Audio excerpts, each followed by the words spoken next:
Two more bowls to preview. The Camellia Bowl, Georgia Southern versus Buffalo, and the Birmingham Bowl, Coastal Carolina versus East Carolina. It's Locked On Sunbelt. You are Locked On Sunbelt, your daily podcast on the Sunbelt Conference, part of the Locked On Podcast Network, your team every day.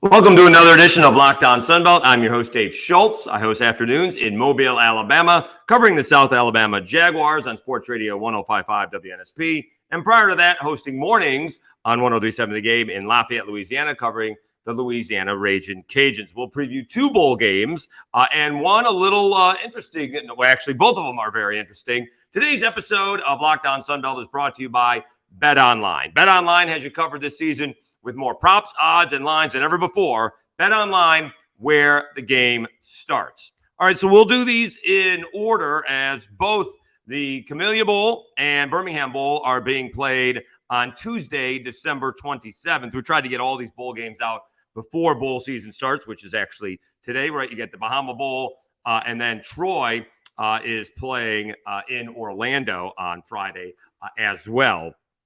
But you do have Georgia Southern playing Buffalo, and the little intrigue in this one is Kyle Vantrease, the Georgia Southern quarterback, didn't play 1 year, not 2, not 3, not 4, 5 years he was at Buffalo before getting an extra COVID year and a grad transfer to play at Georgia Southern.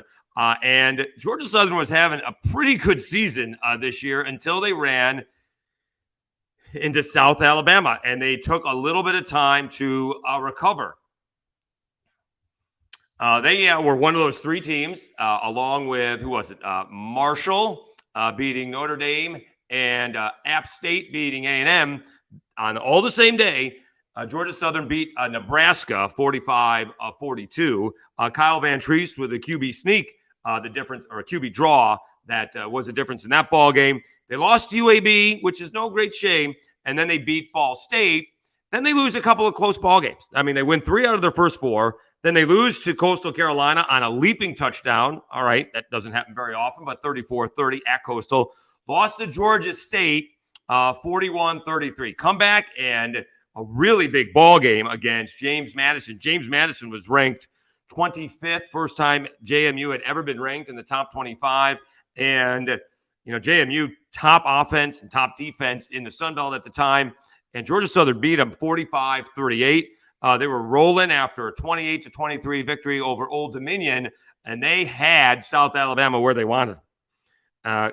Carter Bradley, first play of the game, throws a pick 6, and it's 7-0. Then they go 3 and out, and Kyle Vantrease leads them on a touchdown drive, and it's 14-0. I think Carter Bradley got a touchdown after that. Made it 14-7, but Georgia Southern comes right back, makes it 21-7. Georgia Southern stops South Alabama at that point in time. And this was the week that South Alabama had a bunch of guys miss practice due to the flu. And because of all of that, heading into the week, Kane Womack thought we may have to steal a possession. So be ready for that. And that's what they did. They did a fake punt. And by the way, Georgia Southern obliged because they rushed the kicker, sort of blitzed, if you will. And Todd Justice, the Justice Jet, ran for about 30 yards. If he waited just a little bit more to set up his block, he may have scored a touchdown on the play. But it was almost all South Alabama after that, right? A 21-7 Georgia Southern lead. South Alabama wins 38-31.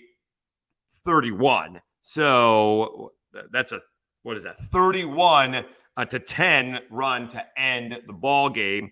And that was another ball game where South Alabama, just at the end of the game, just ran it down Georgia Southern's throat. May have been, was that the play? Is that the drive? All 7 plays? I think they actually had, a 10-play drive. Is that all running LaDainian Webb? No. And they ran a lot. Maybe that was the week before against Arkansas State. But LaDainian Webb had a big ball game in that one, and it took a little bit of time. Anyway, South Alabama beats Georgia Southern 38-31, and it just took forever for Georgia Southern to get over it. which was not the following week against, I think, the Cajuns, where they got blown out. It's a short week.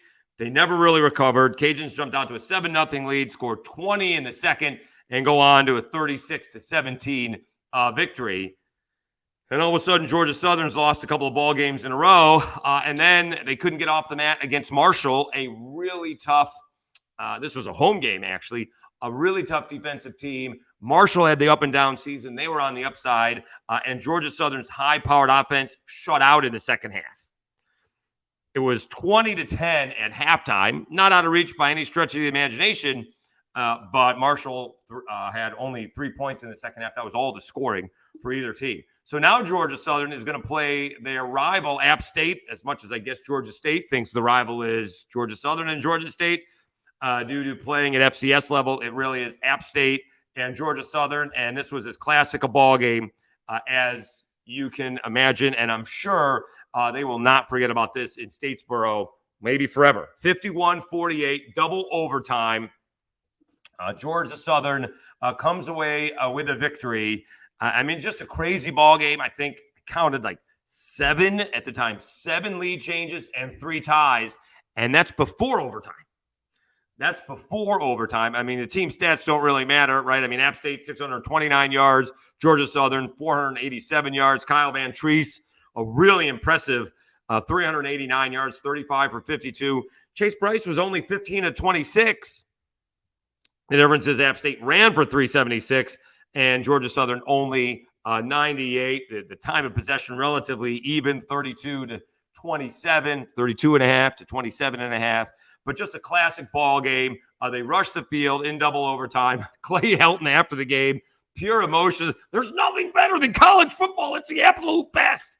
And it was really cool to see, the former USC coach get a big win and also get to a bowl game, right? This was, for all intents and purposes, it was a game to see who goes bowling. App State has 2 games against FCS schools. You can only use 1 towards the 6th to go bowling, and so they needed to win a 7th ball game. Georgia Southern only had 5 wins, so they needed the 6th to go bowling. And Georgia Southern, got off the mat, and it took them 3 ball games because, again, they were, what was their record? They had won 3 out of 4, and, they were Georgia Southern, 3-3. They were 5-3. That's pretty good, and you got 3 of your next 4 games are at home. That's really good, except they lost 2 of those 3 home games and the one on the road. So they went from 5-3 to 5-6, and they get a big win against App State to go bowling. And again, Kyle Vantrease will be taking on his former team, the Buffalo Bulls. Let's see the matchup between these 2 teams. Points per game relatively the same, 33-29. Points allowed. Georgia Southern, as you would imagine, a 6-6 club, 32 points. So they allow about the same amount of points as they score. Buffalo is 29-27. Total yards per game, Georgia Southern about 90 more yards than Buffalo, 468 to 376. And they mostly do it in the air. 327 yards to 232. They both oddly rushed for 140 yards. The big difference is Georgia Southern's defense, and this may have to do with what App State did. They give up 500 yards a game. Georgia Southern's defense struggles just a little bit. Buffalo's isn't much better, it should be noted. They give up almost 400 yards a game. So it's going to be an interesting test on, and you got Buffalo's pass defense, which gives up 216 yards a game. But the rushing gives up 175 yards a game. So we'll see what Georgia Southern does. Georgia Southern's going to throw the football. All right, that's what Georgia Southern does. All right, Cole Snyder from Buffalo, threw it 422 times. Kyle Vantrease threw it 559 times. So we'll see if Georgia Southern wants to adapt to what Buffalo is giving them, and they could run it very well. Line is Georgia Southern by 3.5. I will take the Sun Belt Georgia Southern Eagles. It could be an interesting ball game. It is Tuesday, the 27th. That is I guess it's a noon Eastern time game, an 11 a.m. Central Time game. It should be a good one. And what a way for Kyle Vantrease to go out. I'm sure someone had to notice that was the case, that they're putting the transfer quarterback against his former team. But I would look for also the over 67 is the over-under in this one. I still may take the over. Should be noted, as we mentioned, Georgia Southern lost their 3 out of 4 ball games. So did Buffalo. Buffalo, talk about an up and down season. Buffalo went 0-3. Then they won 5 straight ball games. Then they lost 3 straight. Ohio, Central Michigan, and in overtime to Kent State. They played Akron late. I think that was due to the snowstorm in Buffalo, and they won that ball game by 1, and that was to go to a bowl game, and they get Georgia Southern. So both these teams relatively even. I will take Georgia Southern for the win and the cover. All right, we will come back and talk about the Birmingham Bowl. Also very interesting with Grayson McCall, the Coastal Carolina quarterback who has decided to move on, but in his decision announced that he was going to play in the bowl game, and that makes it interesting because of where they're playing it. In the meantime, but first, I should say, let me tell you about BetOnline. BetOnline.net is your number one source for sports betting info, stats, news, and analysis. Get the latest odds and trends for every professional and amateur league out there. From football to basketball to soccer and esports, we've got it all at BetOnline.net.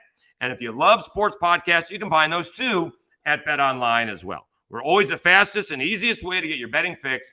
Head to the website today or use your mobile device to learn more. BetOnline, where the game starts. All right, so we did the Camellia Bowl. Now let's do the Birmingham Bowl, Coastal Carolina versus East Carolina. And again, 2 high-powered offenses in this one. But again, Grayson McCall, the 3-time Sun Belt Player of the Year quarterback, has decided to move on. I don't know if that was in conjunction with Jamie Chadwell, who goes to Liberty. Wondering if Liberty is a better job, but when Coastal's paying $1 million and Liberty's paying $4 million, it's a better job. But Grayson McCall has 2 years left to go. He had a big season. He did miss a couple of ball games, maybe 3 ball games, but he was back for the Sun Belt Championship game. 24 touchdowns, only 2 interceptions, still threw for 2,600 yards. Coastal got by a lot this year, probably because of Grayson McCall, to be honest with you. They played 1 bad ball game with Grayson McCall. That was a loss to Old Dominion, and we'll get to that in a second. But Grayson McCall playing in the Birmingham Bowl, why this is important, apparently he's interested in going to Auburn. Apparently when Hugh Freeze got the job at Auburn, he called Hugh Freeze. He's supposed to visit Auburn, certainly by the time this game will be played, and I would not be surprised if he decides to transfer to Auburn before this game is played. So Auburn fans in Birmingham, when it's not too far away, will be able to check out perhaps their new prolific quarterback, and that could be a very good fit for Hugh Freeze's offense. These 2 teams also very even. Coastal Carolina, let's talk about them. They're 9-3. They were just not quite as good. We had Alan Blondin on one of our episodes early on in the season. He's like, they're good, but they're not quite dominating, right? They beat Army 38-28. Gardner Webb, I think an FCS school, 31-27. They escaped Buffalo 38-26. They had a big win against Georgia State, 41-24. But again, Georgia Southern running back leaped over the defender in the final minute to score the touchdown. They hung on against Monroe, actually had a goal line stand. They gave up 323 yards, kind of a fluky loss to Old Dominion. Fluky because they could not stop Old Dominion at all, and Old Dominion is not that good. I think it took Old Dominion their next 5 ball games to surpass the 323 yards rushing they had against Coastal. Then they beat Marshall. It's a good win, 24-13. They got way ahead of App State, and I think that's kind of where McCall got hurt. They had to hang on 35-28. They did beat Southern Miss with the backup quarterback, Jared Guest.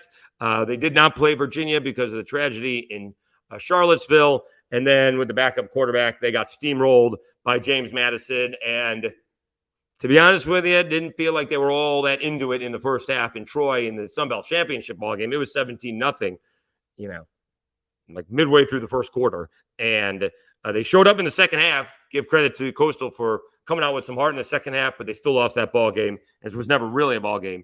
It was 45-26. So they were winning a bunch of close ball games. Like in years past, they were dominating. Here they had a bunch of win and move on, which still counts.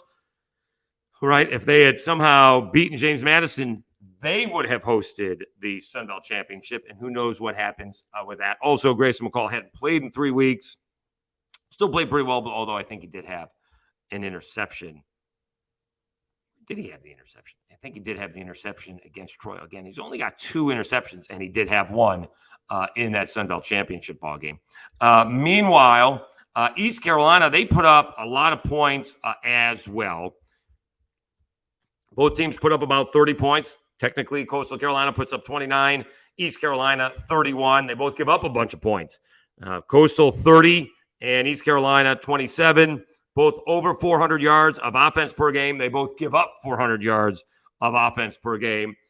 And both of them almost give up 300 yards in passing. So basically, if you're going to watch this Coastal Carolina, East Carolina ball game, this Birmingham Bowl, which will be at 5:45 Central Time, 6:45 Eastern Time on December 27th. The over-under 62. Get comfortable because it's going to be a long game. This game will not be any less than 3.5 hours and could very well be 4 hours. And I like the idea that Grayson McCall says, I love you, Conway. I love you, Coastal Carolina. I'm going to transfer, but I'm playing in the bowl game. We're going to start what I finished. Sort of. He didn't say that, but it's sort of what he's doing. I'm going to take a Coastal in this ball game. May also take the over. Coastal's getting 8 points. East Carolina may win this football game, and they have some good wins, but they're also 7-5, right? They beat Old Dominion. One of their wins against Campbell. They lost to Navy, and we saw what happened with Navy against Army. They lost to Tulane 24-9. Their best win, they have a couple of big wins, actually. They beat UCF 34-13, routed them, Gus Malzahn's crew. They went to Provo to beat BYU 27-24, lost a close ball game to Cincinnati, and got hammered by Houston, who is taking on the Cajuns in the Independence Bowl 42-3. They did bounce back to finish with a winning record, 49-46, but they've given up a bunch of points and a bunch of yards as of late. So I'm presuming that it's going to be a high-scoring affair, and we'll see if Georgia Southern can pull it out. Right now, the only team I'm picking not to win in the Sun Belt, maybe a little homerism overall. I think it's too much for Louisiana to overcome the guys that they're missing, both offensively and defensively. And I think Houston is going to try and make a statement after a disappointing season this year compared to last season where they won 12 ball games and they've only won, I think, 7 this year. So I think everyone else, I got the Sun Belt team with either the cover or the victory. Although I would not be surprised if Eastern Carolina wins that football game. All right, I do want to talk quick basketball as a couple of games a couple of nights ago as Sun Belt played a couple of Power 5 schools. Right after I tell you this message from NHTSA, drive sober or get pulled over. You're hanging out with some friends and putting back a few drinks. A few becomes a few too many. As the evening comes to an end and people start to head out, you think of calling for a ride. Nah, you live nearby. You can make it home okay. It's no big deal. What are the odds of you getting pulled over anyways? And even so, what's the worst that could happen? Your insurance goes up. You lose your license. You lose your job. You total your car. You kill someone. Everyone knows about the risks of driving drunk. The results are tragic and often deadly. However, that still doesn't stop everyone from getting behind the wheel while under the influence. That's why police officers are out there right now looking for impaired drivers on our roads to save lives. So if you think you're okay to drive after a few drinks, think again, play it safe, and plan ahead to get a ride. It only takes one mistake to change your life or someone else's forever. Drive sober or get pulled over. All right, a little bit more here on Locked On Sunbelt. Couple of teams playing some Power 5 schools in college basketball on, I guess it was Wednesday night, and they played pretty well for a bit. In fact, one of them kind of gave it away. App State loses to Wake Forest on a last-second shot. App State had a chance to inbounds the ball and threw it away, and Wake Forest made a last-second shot, kind of a turnaround fadeaway jumper from the lane, and Wake Forest beats App State. Remember, App State had already beaten Louisville, who actually got their first win of the season on Wednesday night. So Wake Forest beats App State 67-66. App State drops to 6-5 overall. And the other one I wanted to mention was Georgia State against Auburn. Georgia State had a halftime lead, 31-28, and then Auburn just proved to be too much for them, beating them 72-64.